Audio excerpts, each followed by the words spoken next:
بسم اللہ الرحمن الرحیم۔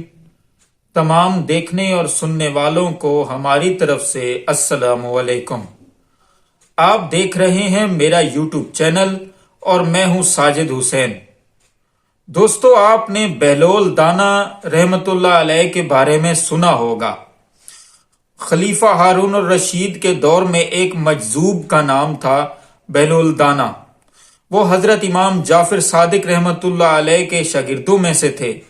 وہ ایک دیوانہ ٹائپ انسان تھے، جہاں جگہ ملتی بیٹھ جاتے، جہاں جگہ ملتی سو جاتے، ان کا کوئی ایسا معاملہ نہیں تھا۔ آج ان کے بارے میں ایک سٹوری ان کی شیئر کرنا چاہ رہا ہوں۔ وہ ایک دفعہ دریائے دجلہ فرات کے کنارے ریت کے گھر بنا رہے تھے، جس طرح چھوٹے چھوٹے بچے گھر بنا کے ریت کے اس پر پاؤں رکھتے ہیں اور کہتے ہیں کہ جی گھر بن گیا۔ گھر بنا رہے تھے۔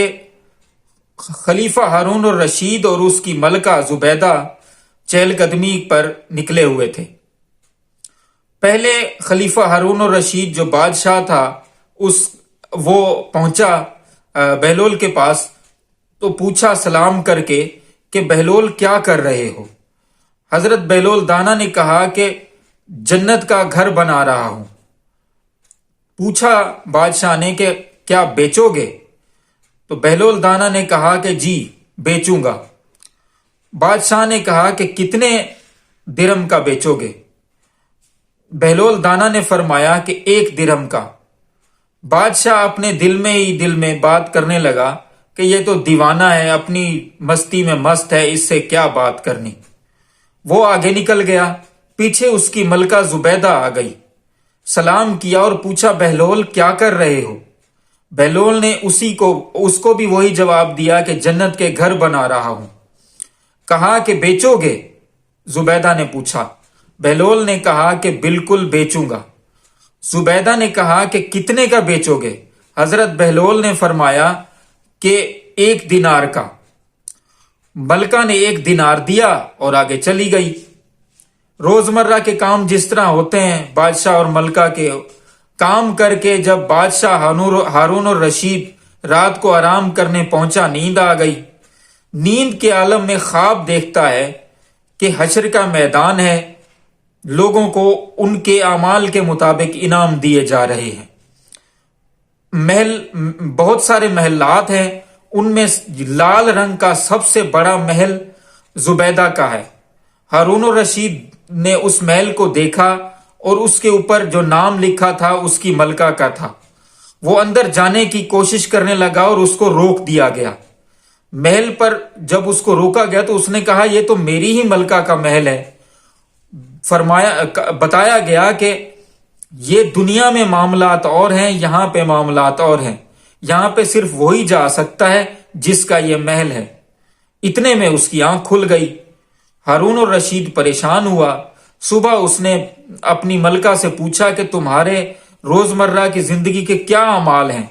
اس نے کہا وہی اعمال ہیں، میں نے کوئی نیا عمل تو کیا نہیں، وہی نماز پڑھتی ہوں اور دوسرے اس طرح کے نیک اعمال جو کوشش کر کے کرتی ہوں، اس کے علاوہ تو میرا کوئی معاملہ نہیں۔ جب اس نے خواب بتایا تو اس ملکہ نے کہا کہ کل میں نے بہلول سے ایک مٹی کا گھروندہ خریدا تھا 1 دینار میں۔ بادشاہ پریشان ہوا۔ بادشاہ سوچنے لگا کل میں نے بھی اس سے پوچھا تھا تو مجھے تو اس کی بات سے کوئی ایسی بات نہیں لگی تھی، میں تو دیوانہ سمجھ کے چلا آیا تھا۔ آج پھر نکلا چہل قدمی کے لیے، سوچنے لگا کہ کاش آج بہلول ملے تو میں بھی ایک محل اس سے خرید لوں۔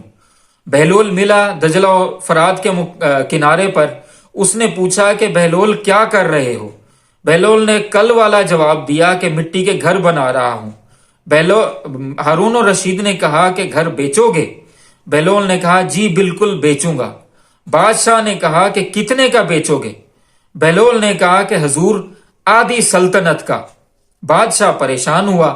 بادشاہ نے کل والا واقعہ دہرایا اور بہلول سے کہا کہ بہلول کل تو تم یہ گھر 1 دینار کا بیچ رہے تھے، آج آدھی سلطنت کا کیوں بیچ رہے ہو؟ بہلول نے بڑا خوبصورت جواب دیا۔ بہلول نے کہا جناب کل آپ بغیر دیکھے آئے تھے، آج آپ مکان دیکھ کے آئے ہیں۔ تو آج تو آدھی سلطنت لگے گی۔ سیدھی سی بات ہے دوستو، بغیر دیکھے ایمان لانا، اللہ تعالیٰ کے نبی نے ایک بات کہی تھی کہ اپنے صحابہ سے کہا تھا کہ تم تو مجھے دیکھ کر ایمان لے کر لائے ہو اور میرے ساتھ رہتے ہو، میرے وہ لوگ بھی ہوں گے تو مجھے صرف میری بات سن کر مجھ پر ایمان لائیں گے اور میرا کلمہ پڑھیں گے۔ اللہ تعالیٰ آپ کو آسانیاں دے اور آسانیاں تقسیم کرنے کی توفیق دے۔ اپنے آس پاس رشتہ داروں دوستوں کا خیال رکھیے، اور ہمارے اس چینل کا بھی آپ کا بہت بہت شکریہ۔